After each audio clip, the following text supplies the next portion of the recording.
अस्सलाम वालेकुम बच्चे, कैसे हैं सब लोग? होप सब ठीक होंगे। आज हम फर्स्ट ईयर की physics according to new syllabus chapter 6 का टॉपिक देखेंगे, इंटरनल एनर्जी। अच्छा, इंटरनल का मतलब है, इसी चीज़ को हम डिफाइन करेंगे, इंटरनल एनर्जी होती क्या है और किस चीज़ के ऊपर डिपेंड करती है। कहते हैं हमारे पास the sum of all forms of molecular energy, molecules की किसी भी फॉर्म की एनर्जी है, चाहे वो उसकी काइनेटिक एनर्जी है, चाहे वो पोटेंशियल एनर्जी है, उस सारी एनर्जी को हम नाम देते हैं इंटरनल एनर्जी का। जो मॉलिक्यूल्स की कोई भी एनर्जी होगी, आइदर वो उनकी काइनेटिक एनर्जी होगी या पोटेंशियल एनर्जी होगी, हम उसको नाम देते हैं इंटरनल एनर्जी का। कहते हैं आइडियल गैस में ना हम लोग पोटेंशियल एनर्जी नहीं कंसीडर करते। हम लोग यूजुअली थर्मोडायनामिक्स में आइडियल गैस को, इस चैप्टर में हमने आइडियल गैस को स्टडी किया हुआ है। तो आइडियल गैस में हम लोग मॉलिक्यूल्स की पोटेंशियल एनर्जी कंसीडर नहीं करते। हम लोग बात करते हैं कि जो मॉलिक्यूल्स हैं वो पॉइंट लाइक मैसेज है, मतलब उनका जो मैस है वो ना होने के बराबर है। हम सिर्फ और सिर्फ इंटरनल एनर्जी में ना उनकी काइनेटिक एनर्जी कंसीडर कर रहे होते हैं। हम लोग किसी किस्म की पोटेंशियल एनर्जी कंसीडर नहीं करते। लाइक हमारे पास पता क्या होता है बच्चे, रेल गैस में ना मॉलिक्यूल्स होते हैं अपनी जगह पे मूव कर रहे होते हैं, थोड़ा बहुत वाइब्रेट कर रहे होते हैं। इनकी मूवमेंट की वजह से ना इनकी काइनेटिक एनर्जी होती है, ये एक जगह से दूसरी जगह भी मूव कर रहे होते हैं। और यहाँ पे एटम्स के दरमियान या मॉलिक्यूल्स के दरमियान ना बॉन्डिंग होती है, बॉन्डिंग की वजह से, अट्रैक्शन की वजह से यहाँ पे इनकी पोटेंशियल एनर्जी होती है। ये रेल गैस में होता है।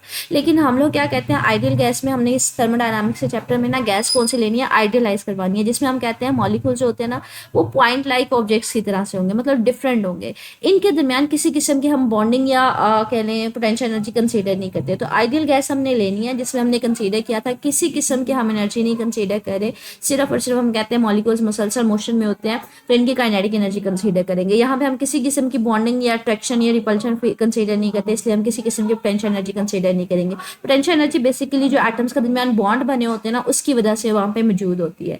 लेकिन यहाँ पे हम किसी किस्म की अट्रैक्टिव या रिपल्सिव या कोई बॉन्डिंग कंसीडर नहीं कर रहे, तो हम यहाँ पे पोटेंशियल एनर्जी कंसीडर नहीं करेंगे। आइडियल गैस में सिर्फ और सिर्फ कंसीडर किसको करेंगे बच्चे, काइनेटिक एनर्जी को कंसीडर करेंगे। तो हम लोग वही कह रहे हैं, इंटरनल एनर्जी आइडियल गैस में हम लोग सिर्फ और सिर्फ किस चीज़ से रिलेट करवा रहे होते हैं, काइनेटिक एनर्जी से। कहते हैं हमें पता है कि जो टेम्परेचर है किसी भी सिस्टम का उसको डिफाइन किया जाता है। टेम्परेचर हम कहते हैं किसी भी बॉडी को, वो बेसिकली उसका एवरेज काइनेटिक एनर्जी के इक्वल होता है। मतलब क्या है कि अगर आप किसी ऑब्जेक्ट को टेम्परेचर देना शुरू करेंगे तो वो बेसिकली मॉलिक्यूल्स की काइनेटिक एनर्जी बढ़ा देगा।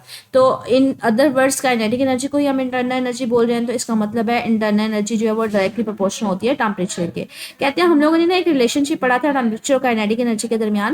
हम लोगों ने ना पास्टुलेट पढ़ा था काइनेटिक मॉलिक्यूलर थ्योरी का, कि जो काइनेटिक एनर्जी होती है वो डायरेक्टली डिपेंड कर रही होती है टेम्परेचर के ऊपर। तो यहाँ पे काइनेटिक एनर्जी का फार्मूला क्या होता है बच्चे, 1/2 mv² होता है। तो काइनेटिक एनर्जी डिपेंड कर रही है किसके ऊपर, टेम्परेचर के ऊपर। 3/2 kBt बच्चे, 3/2 तो वैसे नंबर है, ये कांस्टेंट है।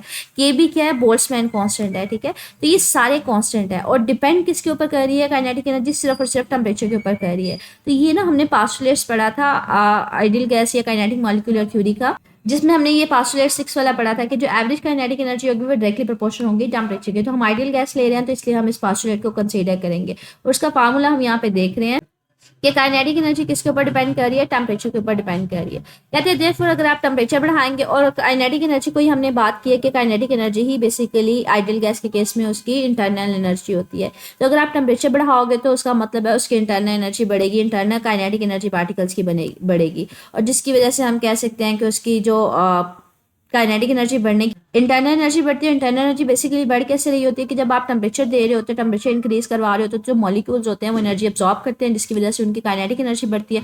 काइनेटिक एनर्जी बढ़ती है तो ऑटोमेटिकली उनकी इंटरनल एनर्जी बढ़ जाती है। ये हम लोगों ने ना एक आइडिया देखा था कि फॉर एग्जाम्पल अगर ये कोई गैस है, जिस कंटेनर है, इसमें कोई गैस है, इसमें लो टेम्परेचर है बच्चे, अगर आप टेम्परेचर बढ़ा देते हो ना तो जो मॉलिक्यूल्स है ना उनकी एनर्जी वो ज़्यादा एनर्जी अब्सॉर्ब करते हैं, क्योंकि टेम्परेचर आप बढ़ा रहे हो, ज़्यादा एनर्जी अब्सॉर्ब करने की वजह से उनके जो मोशन है वो ज़्यादा, उनकी काइनेटिक एनर्जी ज़्यादा हो जाती है। काइनेटिक एनर्जी ज़्यादा हो गई तो इसका मतलब हम कहेंगे उनकी इंटरनल एनर्जी ज़्यादा हो गई है। क्योंकि आइडियल गैस में हम लोग किसी किस्म की बॉन्डिंग नहीं ले रहे होते मॉलिक्यूल्स के दरमियान, तो हम सिर्फ और सिर्फ काइनेटिक एनर्जी को ही इंटरनल एनर्जी ले रहे हैं। तो अगर काइनेटिक एनर्जी बढ़ रही है तो इसकी कह लें इंटरनल एनर्जी भी बढ़ेगी। ये टॉपिक यूजुअली बच्चे शॉर्ट क्वेश्चन में आ जाता है आपके पास।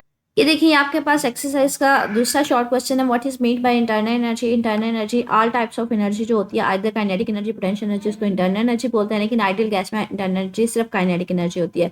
How it is related to the temperature of the ideal gas. Ideal gas में हमने पढ़ा था कि जो काइनेटिक एनर्जी होती है वो डायरेक्टली प्रोपोर्शनल होती है टेम्परेचर के। तो अभी जो हमने टॉपिक पढ़ा बच्चे वो इसी के अंदर सारा आ रहा है, ठीक है। आगे हमारे पास बच्चे एक टॉपिक है वर्क एंड हीट। ये भी ना मोस्ट कॉमनली बच्चे एमसीक्यूज में ये शॉर्ट क्वेश्चन में पूछा जाता है कहते हैं वर्क और हीट और दोनों को रिलेट करवाएंगे हम लोग। कहते हैं सबसे पहले तो हमें ये पता है कि जो वर्क और हीट है मुझे ये दोनों एक वे हैं जिसके जरिए जो एनर्जी है वो ट्रांसफर हो रही होती है। तो वो यहाँ पे ये बेसिकली ये कह रहे हैं कि ये दोनों मेथड हैं जिसके जरिए एनर्जी ट्रांसफर होती है एक सिस्टम से दूसरे सिस्टम में। तो आप जब भी किसी ऑब्जेक्ट के ऊपर वर्क करवा रहे होते हैं या किसी ऑब्जेक्ट के ऊपर वर्क हो रहा होता है तो वहाँ पे एनर्जी ट्रांसफर हो रही होती है। इस तरह से अगर आप किसी ऑब्जेक्ट को हीट एंटर करवाते हैं या हीट एग्जिट हो रही होती है तो वहाँ पे भी एनर्जी ट्रांसफर हो रही होती है। तो कहते हैं ये जो पहला आइडिया था, सबसे पहला आइडिया ये कहाँ पे इस्तेमाल किया गया था, ये स्टीम इंजन में इस्तेमाल किया गया था। स्टीम इंजन बेसिकली क्या होता है बच्चे, जिसको हम कहते हैं कि हमारे पास हीट एनर्जी प्रोवाइड की जाती है, वहाँ पे हमारे पास वर्क गाड़ियों में ना पहले इस तरह का स्टीम इंजन इस्तेमाल किया जाता था कि आग जलाई जाती थी, पानी को गर्म किया जाता था, पानी को भाप में कन्वर्ट करवाया जाता था। वो भाप जो थी उसकी वजह से आपके पास ये जो गाड़ी चलना शुरू हो जाती थी। इसके ना गाड़ी का जो क्रैंक है उसके साथ उसको अटैच किया जाता था जिसकी वजह से ये व्हील्स जो है ये घूमना शुरू हो जाते थे। भाप जैसे ही इसके ऊपर आके गिरती थी तो हमारे पास इसके साथ अटैच होती थी। तो यहाँ पे यही बात है कि यहाँ पे ना स्टार्टिंग में स्टीम इंजन इस्तेमाल किए जाते थे। स्टीम इंजन की वजह से आपके पास फायर जो है आग जलाई जाती थी, पानी को भाप में या स्टीम में कन्वर्ट करवाया जाता था जिसकी वजह से वर्क हमारे पास करवाया जा रहा होता था। तो कहते सबसे पहला जो आइडिया था कि आपने हीट एनर्जी से वर्क कैसे करवाना है, ये बेसिकली कहाँ से आइडिया लिया गया था, स्टीम इंजन से लिया गया था। स्टीम इंजन में इस आइडिया को अप्लाई किया गया था जिसमें हीट एनर्जी को ट्रांसफर करवाया जाता है, वहां से स्टीम प्रोड्यूस करवाई जाती है और वर्क करवाया जाता है, मतलब वो जो गाड़ी है वो चलना शुरू हो जाती थी। तो स्टीम इंजन में इसको सबसे पहले अप्लाई किया गया। तो इससे हमने एक आइडिया लगाया कि जब भी किसी सिस्टम के अंदर हीट एंटर हो रही होगी और वो कोई ऑब्जेक्ट जो है वो कोई वर्क कर रहा होगा, मूव कर रहा होगा, तो वहां पे हमारे पास उसको क्या लिया जाएगा, पॉजिटिव लिया जाएगा। हीट जब भी किसी सिस्टम में एंटर होगी तब वो भी पॉजिटिव होगी, जब वर्क हो रहा होगा तब भी हमारे पास क्या होगा, पॉजिटिव होगा, मतलब मूव कर रहा होगा, डिस्टेंस कोई ट्रैवल हो रहा होगा। तो यहाँ से ना कहते हैं इस चीज से हमने एक आइडिया लगाया कि वर्क डन कब पॉजिटिव होगा कब नेगेटिव होगा। तो अगर तो कोई गैस एक्सपैंड करती है, वो अपने एनवायरनमेंट के ऊपर वर्क कर रही होती है, तो वर्क डन हमेशा क्या लिया जाता है, पॉजिटिव लिया जाता है। लेकिन अगर कोई गैस जो है वो कंप्रेस हो रही हो, मतलब सिस्टम उसके ऊपर कोई काम कर रहा हो, तो वर्क डन को क्या लिया जाएगा, ये नेगेटिव। ये साइन कन्वेंशन आपने याद रखनी है, एमसीक्यूज में आ जाती है। अगर ये कंटेनर है जिसमें गैस इनक्लोज है, अगर आप इस गैस को कंप्रेस करते हो, मतलब बाहर से वर्क हो रहा है, गैस के सिस्टम के ऊपर वर्क हो रहा है, तो यहाँ पे कंप्रेस हो रही है, तो बच्चे यहाँ पे वर्क हमेशा क्या लिया जाएगा, नेगेटिव लिया जाएगा। लेकिन अगर ये कंटेनर पहले यहाँ पे पिस्टन था, अब गैस एक्सपैंड हुई है, वो काम कर रही है, वो सिस्टम के ऊपर वर्क कर रही है, तो यहाँ पे वर्क को क्या लिया जाएगा, पॉजिटिव लिया जाएगा। तो ये साइन कन्वेंशन याद रखिएगा कि अगर गैस एक्सपैंड करती है, वो सराउंडिंग के ऊपर वर्क करती है, तो वर्क पॉजिटिव होता है, और अगर गैस कंप्रेस हो रही होती है, गैस के ऊपर वर्क हो रहा होता है सराउंडिंग की वजह से, तो हमारे पास नेगेटिव होता है। ठीक है, तो ये दो लाइनें एमसीक्यू के लिए लाजमी कर लीजिएगा कि अगर जो सिस्टम के ऊपर वर्क हो रहा है या कह लें work done by the system, अगर सिस्टम वर्क कर रहा है मतलब वो एक्सपैंड कर रहा है, तो वर्क डन क्या लिया जाएगा, पॉजिटिव। लेकिन अगर सिस्टम के ऊपर वर्क हो रहा है एनवायरनमेंट की वजह से, मतलब सिस्टम जो है वो कंप्रेस हो रहा है, तो वहाँ पे वर्क डन क्या लिया जाएगा, नेगेटिव। इसी तरह से अगर किसी सिस्टम में हीट एंटर हो रही होगी तो सिस्टम की हीट को पॉजिटिव लेंगे क्योंकि उसकी वजह से एनर्जी इंक्रीज हो रही होगी, और अगर किसी सिस्टम से हीट बाहर निकल रही हो तो हमारे पास वहाँ पे हीट को क्या लिया जाएगा, नेगेटिव लिया जाएगा।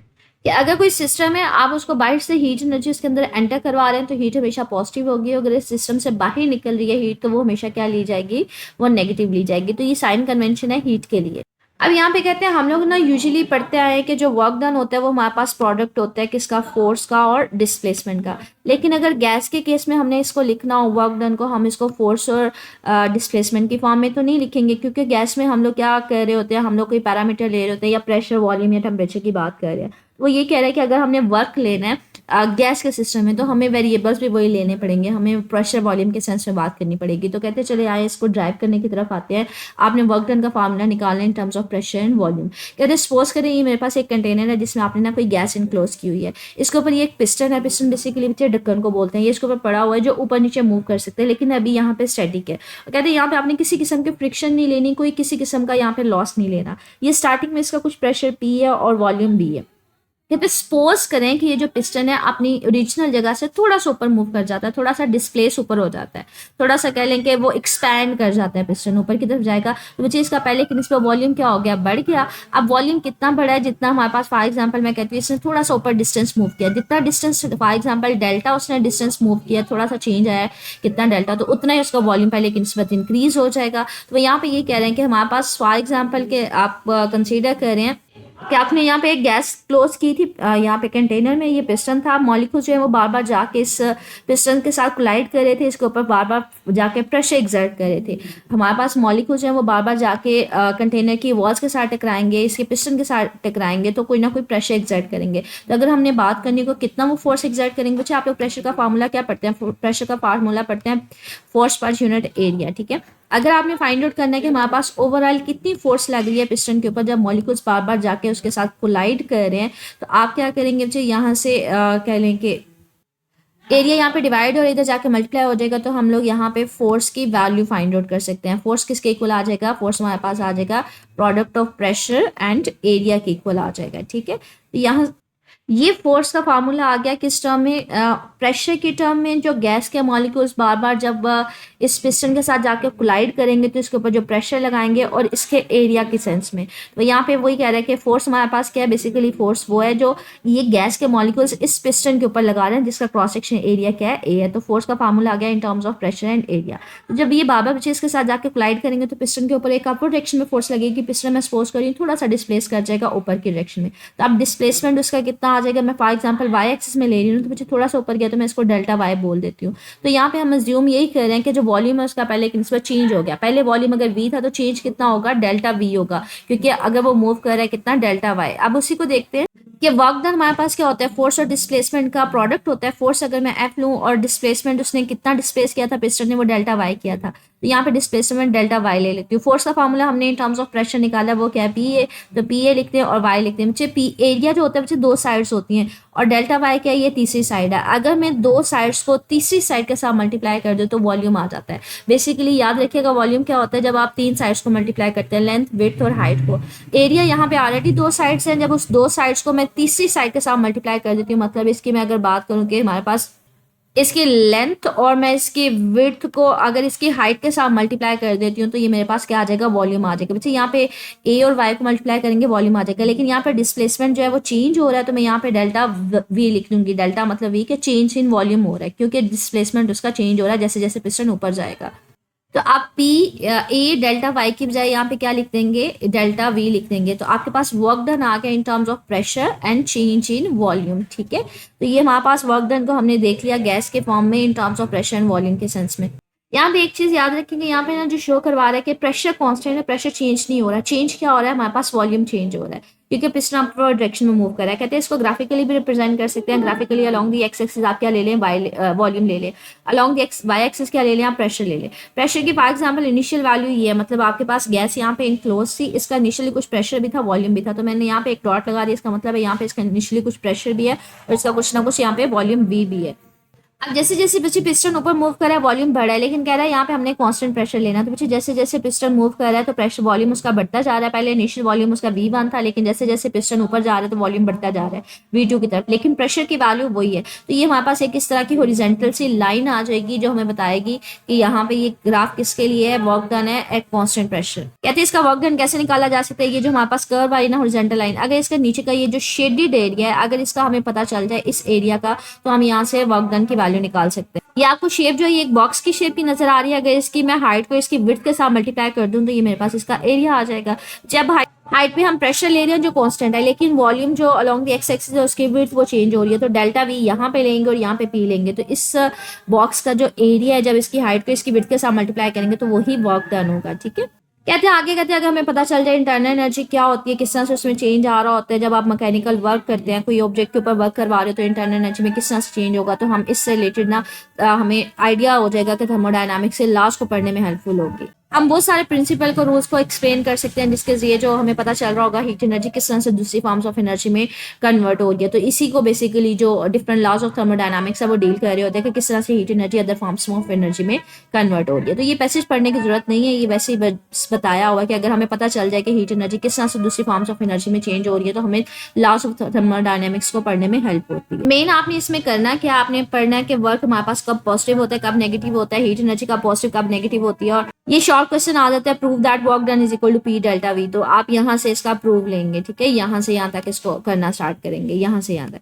तो ये हमारे पास एक शॉर्ट क्वेश्चन आ जाएगा। एक्सरसाइज में देख लेते यहाँ पे ये देखिए 6.11 है, show that the area under the PV diagram is equal to work done. तो इसको आप यहाँ से देख लेंगे जो भी हमने देखा है, मतलब आप उसमें ये डायग्राम ड्रॉ करेंगे कांस्टेंट प्रेशर के लिए, लेकिन वॉल्यूम चेंज हो रहा है, तो जब आप उसकी हाइट को उसकी विड्थ के साथ प्रेशर को डेल्टा वी के साथ मल्टीप्लाई करेंगे तो वर्क डन होगा। तो एरिया अंडर द ग्राफ आपको क्या देता है, पीवी डायग्राम का, वो आपको वर्क डन देता है। ठीक है, पहले आप ग्राफ ड्रॉ करेंगे, फिर आप ये लाइन लिखेंगे, वर्क डन के ये फार्मूला लिख देंगे, हाइट की जगह प्रेशर आ जाएगा और विड्थ की जगह डेल्टा वी आ जाएगा। ठीक है, इसके अलावा जो मैंने आपको क्वेश्चन बताया वो भी आ जाता है, prove that work done is equal to P delta V. तो आपने यहाँ से स्टार्ट करना है, वर्क डन एफ डी होता है, फोर्स की जगह पी आप लिख देंगे जैसे P, और डिस्प्लेसमेंट की जगह डेल्टा वाई लिख देंगे। आप साथ में ये डायग्राम भी ड्रॉ करेंगे। ठीक है, आज का टॉपिक बेसिकली शॉर्ट क्वेश्चन से रिलेटेड है, जो मैंने आपको बताए हुए हैं कैसे कैसे बन रहे हैं। मजीद इनसे रिलेटेड में से कुछ पूछना हो तो कमेंट सेक्शन पूछ लीजिए।